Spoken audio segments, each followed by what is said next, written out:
پرانے جان پہچان والوں سے ایک مجرے کے 500 لیتی تھی۔ طبلے اور مجیرے کی لے بھی بھر کر دگنی ہو گئی اور اسی بڑی ہوئی لے و تال کے ساتھ نوشابہ کی بوٹی بوٹی تھرکنے لگی۔ کردھت داگے تت ٹھن ٹھن تیے تیے گھیگے تیے گھیگے دھن دھن۔ اپنی یادوں میں انصار ناصری صاحب نے اپنے وقتوں کی ایک گانے بجانے کی محفل کا بھی ذکر کیا ہے۔ اس کے کچھ ٹکڑے ہیں۔ شام لال کا گھر دلہن کی طرح سجا ہوا تھا اور نشستوں کی ترتیب کچھ اس سلیقے کے ساتھ کی گئی تھی کہ معلوم ہوتا تھا کہ گھر بنا ہی مجروں کے لیے ہے۔ سارا گھر مہمانوں سے بھر گیا۔ نوشابہ بھی آ گئیں، ان کے سزندے بھی آ گئے اور اپنے اپنے مقام پر جا کر بیٹھ گئے۔ نوشابہ دلی کی مشہور طوائفوں دونی چونی کے خاندان سے تھیں۔ شرفاء کی محفلوں کے آداب، کرینوں اور طور طریقوں سے اچھی طرح واقف تھیں۔ بڑی ٹھسے کی طوائف تھیں۔ موسیقی پر انہوں نے چھوٹے چھوٹے رسالے بھی لکھے تھے۔ شاعرہ بھی تھیں، حیا تخلص کرتی تھیں، خود بہت اچھا گاتی تھی، رسیلی اور پاکدار آواز تھی، شکل و صورت بھی خاصی گرم گرم، ڈیل ڈول بھی اچھا تھا۔ پرانے جان پہچان والوں سے ایک مجرے کے 500 لیتی تھی اور انعام و اکرام الگ تھے۔ یوں 1000 سے کم میں کہیں نہیں جاتی تھی۔ ان مجروں کی ایک خاصیت یہ ہوتی تھی کہ اس میں مہمانوں یا کسی اور کو بیل دینے کی اجازت نہیں ہوتی تھی۔ جو کچھ دینا ہوتا صاحب خانہ خود ہی دیتے تھے۔ لیجئے صاحب، وہ پشواس پہن گھنگرو باندھ کس بن کر تیار ہو گئی۔ سازندوں نے ساز ملائے، 2 سرنگیاں، ایک طبلہ، ایک مجیرے بجانے والا، بس کل یہی ساز ہوتے تھے۔ لمبا چوڑا آرکیسٹرا نہ ہوتا، نہ ہی کورس کی دما چوکری۔ مائکرو فون اور لاؤڈ سپیکر کا تو صاحب نام بھی کوئی نہ جانتا تھا۔ ہمیں بے چینی یہ کھائے جا رہی تھی کہ مجرا شروع کیوں نہیں ہو چکتا۔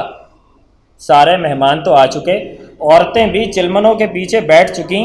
اب نوشابہ فیروزی رنگ کی جھل جھل کرتی پشواس پہنے، 16 سنگار سے آراستہ، پرانی چال کے سبھی زیور، جھومر، گلو بند، چمپا کلی، نتھ، ہاتھوں میں کڑے پونچیاں، چوہے دتیاں، انگلوں میں انگوٹھیاں، انگوٹھے میں آرسی، بڑی لمبی سی چوٹی، چوٹی میں گوٹے کا ہرو والا منہ باف۔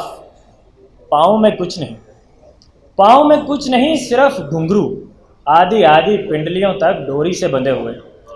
چھم چھم کرتی بیچ صحن میں آ کھڑی ہوئی۔ میں نے بھائی شاہد سے چپکے سے کہا، یہ سلام کیوں نہیں کرتی؟ بدتمیز معلوم ہوتی ہے۔ بھائی شاہد نے کہا، ابا تو آ لیں، وہی سلام لیں گے۔ میں نے کہا، مگر پھر تو مجرا شروع ہو جائے گا۔ وہ بولے، سلام ہی کو تو مجرا کہتے ہیں۔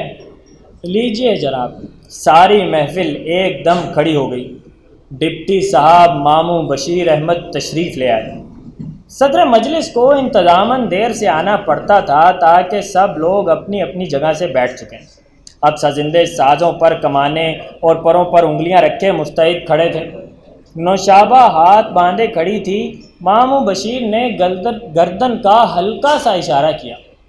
وہ اتنا خفیف تھا شاید ہی کسی نے دیکھا ہو، مگر نوشابہ نے فوراً بھانپ لیا۔ ایک دم بجلی سی دوڑ گئی۔ طبلے پر تاپ پڑی، نردنگ کی طرح کھلے ہاتھ سے فرودست بجنے لگا۔ سرنگی پر درمیانی چال کی گت شروع ہوئی۔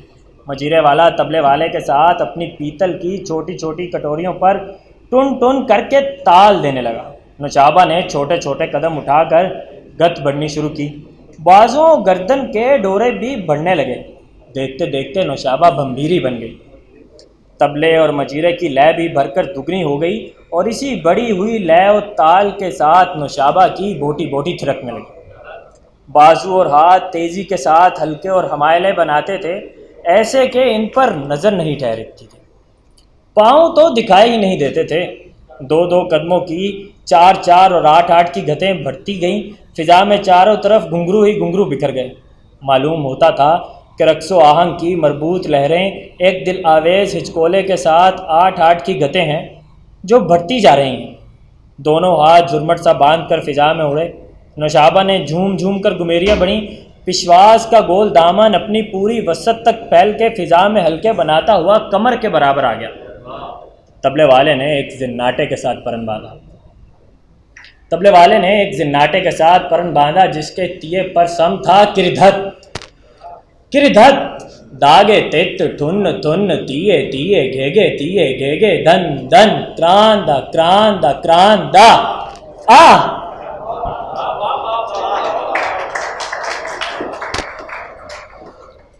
سم آ گیا، ساری محفل از خود رفتہ ہو کر جھوم اٹھی۔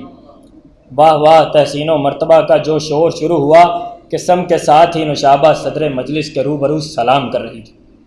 صدر مجلس نے واہ کہا، نوشابہ پھر مڑی، پھر ایک گت بڑھی اور لوٹ کر آئیں، پھر سم کے ساتھ ایک اور سلام، پھر اس طرح ایک اور سلام اور 3 سلام کیے۔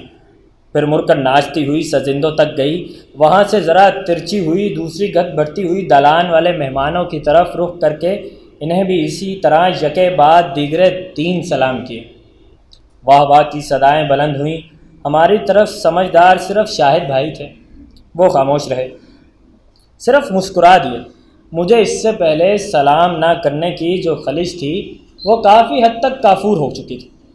اب مجرا کچھ سمجھ آنے لگا تھا۔ معمولی سلام کچھ اور ہوتا ہے اور مجلے کا سلام کچھ اور۔ واہ واہ کے نعروں کے درمیان نوشابہ بڑے انداز سے جچے تلے قدم رکھتی ڈپٹی صاحب کی طرف بڑھی اور اپنی چولی کے گلے میں ہاتھ ڈالا اور ایک خوش رنگ لفافہ نکالا جس میں وہ صحرا لکھا ہوا تھا۔ گانے سے پہلے نہیں نکالا تھا، ورنہ دیکھ دیکھ کر پڑھنا خاصی بدمزگی سمجھا جاتا تھا۔ ڈپٹی صاحب کی خدمت میں وہ لفافہ نظر کیا، انہوں نے سلام کر کے لے لیا۔ اپنی شیروانی کی جیب سے 100 روپے کا نوٹ نکال کر نوشابہ کو انعام کے طور پر دیا۔ اب جو نوشابہ نے یہ نوٹ دائیں ہاتھ کی ہتھیلی پر رکھ کر وہاں سے گھمیری بڑھی ہے اور طبلے کے بولوں کے ساتھ چکر چکر کاٹتی ہوئی ساری محفل کو وہی ہاتھ رقص کے انداز میں پھیلا پھیلا کر دکھایا ہے، وہ گویا اس عطیہ خاص پر اپنی خوشگزاری تھی اور مسرت کا اظہار تھا۔ اس کی کیفیت اور تاثر بیان کرنے کو الفاظ ساتھ نہیں دیتے، وہ کچھ دیکھنے دکھانے کی چیز تھی، لاکھ بیان کرنے پر بھی پوری طرح ادا نہیں کی جا سکتی۔ بہت شکریہ۔